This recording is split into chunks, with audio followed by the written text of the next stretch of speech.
இந்த வழக்கு நடந்து கொண்டு இருக்கும்போது தினமலர் பத்திரிகையில ஒரு செய்தி வருது. தூணை சுத்தி கவர் பண்றாங்க கட்டை அடக்கி. இதை யார் செஞ்சது? நீதிபதி ஜி.ஆர். சாமிநாதன் அவர்கள் கேட்கிறார். இப்போ கோயில் தரப்பு வழக்கறிஞர் நாங்க தான் பண்றோம்னு சொல்றாரு. அப்ப என்ன சொல்றாரு நீதிபதி ஜி.ஆர். சாமிநாதன் தனது தீர்ப்புல, கோயில் நிர்வாகம் அந்த தூணை சுற்றி கவர் செய்கிற போது, கட்டையில அடுக்கிற போது தர்பார் நிர்வாகம் தடுக்கவில்லை, எனவே அந்த இடம் கோயிலுக்கு சொந்தம்னு சொல்றாரு. டிவிஷன் பெஞ்ச் அதை இப்ப கன்ஃபார்ம் பண்றாங்க. இப்ப இந்த கொடியேற்றி சந்தனக்கூடு விழாவுக்கு கொடியேற்றி 15 நாள் ஆகுது. போலீஸ் பாதுகாப்போட போய் தான் ஏத்துறாங்க. கோயில் நிர்வாகம் அன்னைக்கு எதுவுமே சொல்லல. 15 நாள் கழிச்சு நீதிமன்றம் வருகிற போது மட்டும் நீதிபதி கேட்டோன்னே ஏன் அது ஈல்டாகிறாங்க? அப்ப அன்னைக்கு தடுக்கல அப்படின்னா கோயில் நிர்வாகம் இன்னைக்கு தடுக்கல இல்ல, ஏன் தடுக்கல? அது இஸ்லாமியர்களுக்கு சொந்தமான இடம், அதனால தடுக்கல. போலீஸ் ஏன் பாதுகாப்பு கொடுத்தாங்க? அது இஸ்லாமியர்களுக்கு சொந்தமான இடம், அதனால பாதுகாப்பு கொடுத்தாங்க. அப்ப அன்னைக்கு அந்த லாஜிக் பொருந்துனா, இன்று தர்கா நிர்வாகம் கொடியேற்றும் போது அமைதியாக கோயில் நிர்வாகம் இருந்தால் அந்த இடம் தர்கா நிர்வாகம் சொந்தம் லாஜிக் வராதா? அன்னைக்கு வர்ற லாஜிக் இன்னைக்கு பொருந்தாதா?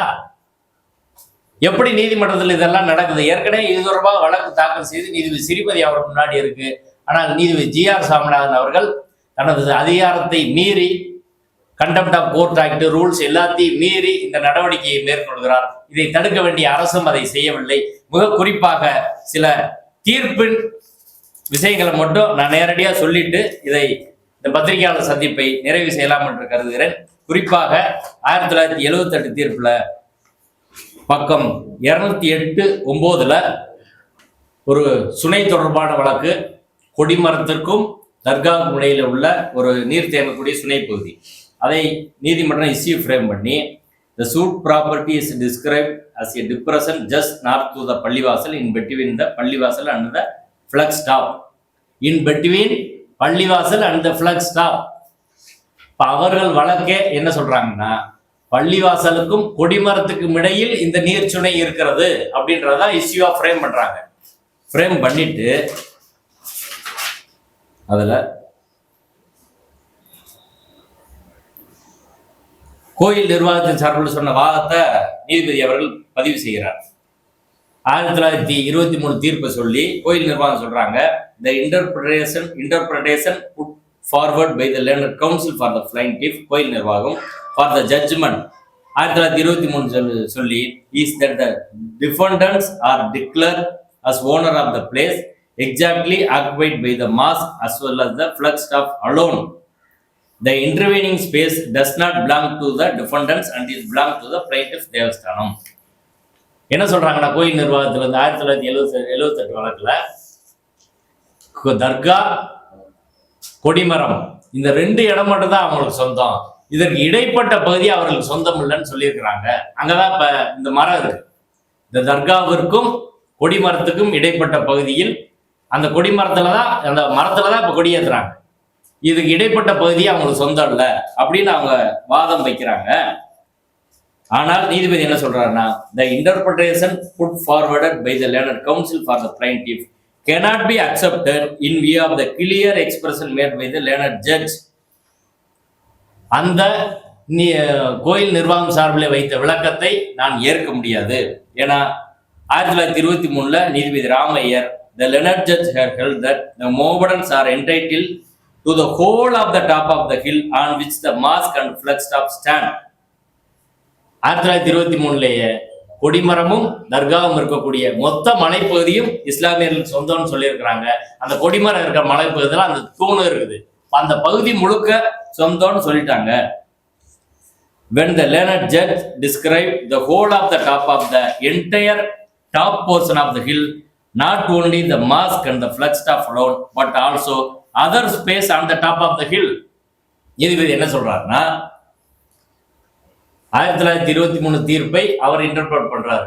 மொத்த மலைப்பகுதி என்றால் மசூதியும் கொடிமரம் இருக்க இடப்பகுதி, அந்த இடம் மட்டும் கிடையாது, but also the other space on the top of the hill, அதில் இருக்கக்கூடிய மீத எல்லா பகுதியிலும் அவர்களுக்கு தான் சொந்தம் அப்படின்னு சொல்றாரு. அதை சொல்லி,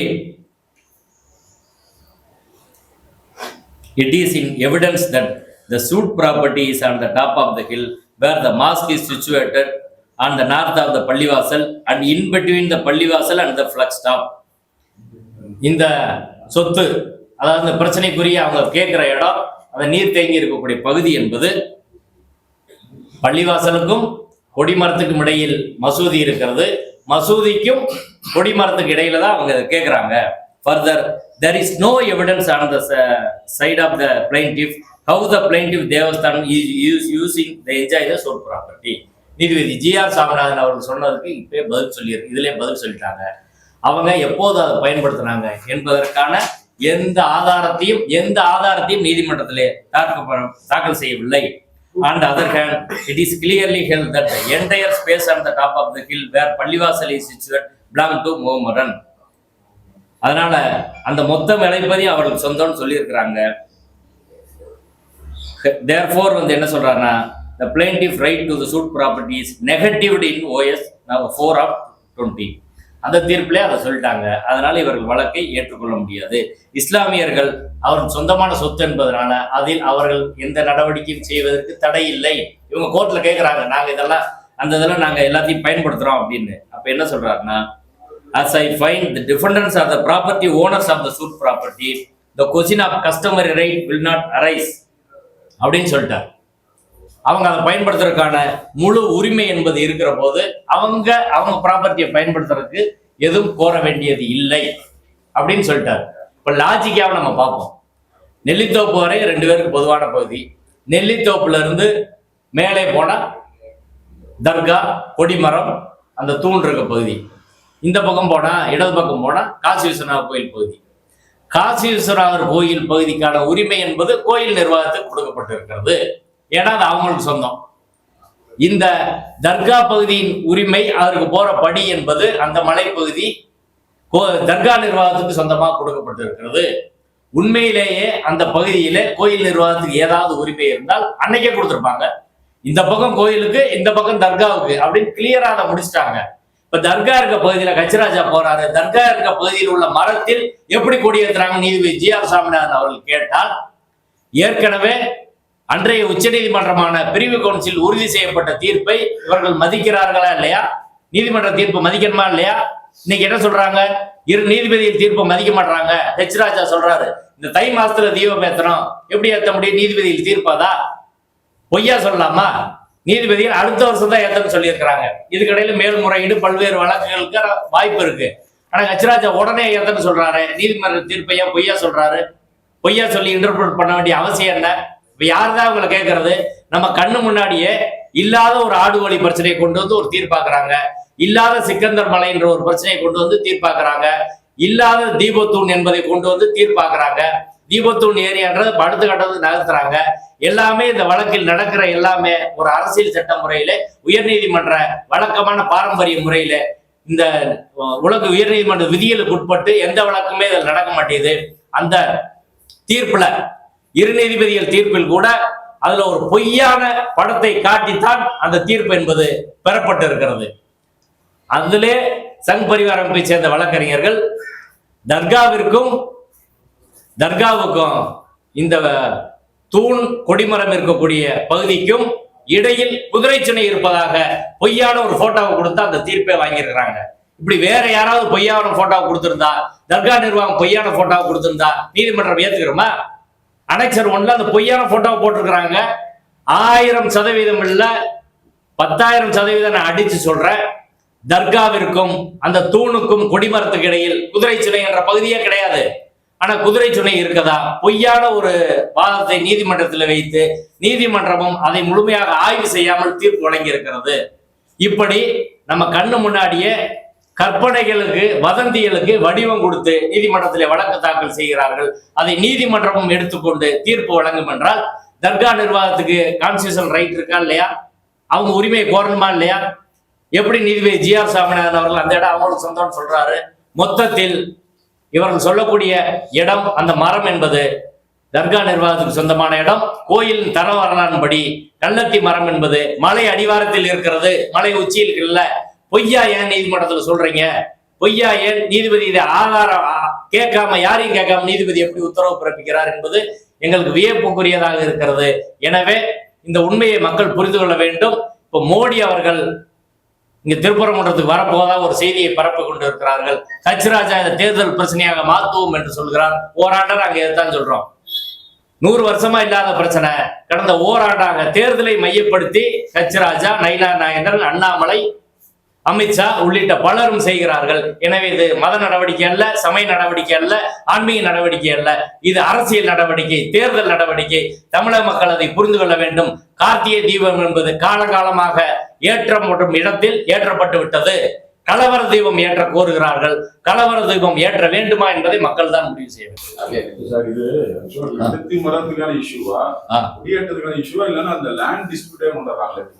அதாவது சார், அந்த மரத்துல தான் தர்காவுக்கு கொஞ்சம் தூரத்துல இருக்கக்கூடிய அந்த மரத்துல தான் கொடியேற்றுறாங்க. ஏன்னா அங்க தனியா வைக்க முடிஞ்சா கீழே விழுந்துருது. காத்துல கீழே விழுந்தாங்க. அந்த மரத்துக்கு நடுவுல ஒரு கொடிமரம், மரத்தாலான கொடிமரத்தை வச்சு அதுல கொடியை கட்டி அதுலதான் ஏத்துறாங்க. அது வருஷம் நடக்கிற ஒரு நிகழ்வு. 200 வருஷமா அது நடக்குது. ஒவ்வொரு வருஷம் பீஸ் மீட்டிங் முடிவு பண்ணி நடத்துறாங்க. அதனாலதான் கோயில் பாதுகாப்பு, போலீஸ் பாதுகாப்பு கொடுக்குறாங்க. கோயில் நிர்வாகம் ஆட்சேபனை பண்ணல. அந்த பகுதி முழுக்க தர்கா நிர்வாகத்துக்கு சொந்தம் தீர்ப்பு இருக்கிறதுனால யாரும் ஆட்சேபனை பண்ணல. அந்த இடத்துல ஏன் ஏத்துறாங்கன்னா, அந்த இடம்ன்றது அங்க கொடியேற்றினா தான் மக்களுக்கு கீழே தெரியும். தர்கா முன்னாடி ஏற்றினா தெரியாது. 1923 தீர்ப்புல கொடிமரம் அப்படின்னு தனியா சொல்லியிருக்கிறாங்க. தர்கா பக்கத்திலே கொடிமரம் இருந்துச்சுன்னா தீர்ப்புல தனியா இருக்கு சொல்றாங்க. அப்ப தர்கா, கொடிமரம், நெல்லித்தோப்பு, அதுக்கு போற பாதை இப்படின்னு தனித்தனி ஏரியாவா இருக்க போய் தான் தனித்தனியா சொல்றாங்க. அப்ப தனித்தனி ஏரியாவில் இவங்க அவங்களுக்கு சொந்தமான இடத்துலதான் இப்ப போய் கொடியேற்றுறாங்க. இது இன்னைக்கு புதுசா நடக்கல. அப்படி இருக்கிற போது இது புதுசா அங்க கட்டிட்ட மாதிரியான ஒரு வதந்தியை பரப்புறாங்க. இது வருஷம் நடக்கிறது.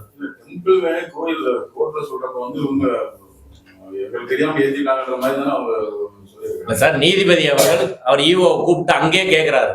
இது அந்த வழக்குக்கு தொடர்புள்ளாத ஒரு விஷயம். அதுக்கு தயாரா அவங்க போயிருக்க மாட்டாங்க. கண்டெம்ட் பெட்டிஷன்ல பதில் சொல்றதுக்கு தான் அவங்க போறாங்க. திடீர்னு கள்ளத்தி மரம் எப்படி பண்ணாங்க அப்படின்னு கேட்டா என்ன சொல்ல முடியும்? ரெண்டாவது அவங்க கவுன்சில்கிட்ட கேட்கணும். அப்படி இல்லாம நேரடியா அவர்கிட்ட கேட்கிறாரு.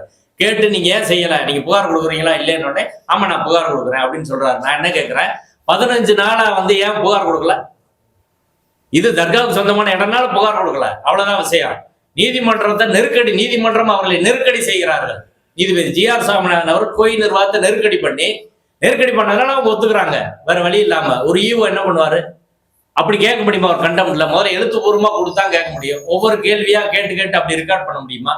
ஆனா அப்படி செய்யக்கூடாது. அதுக்கு தயாரிப்பும் அவங்க இருக்காது. எதிர்பாராம ஒரு கேள்வியை கேட்டா என்ன சொல்லுவீங்க? அது மாதிரிதான் அங்க நடந்திருக்குது.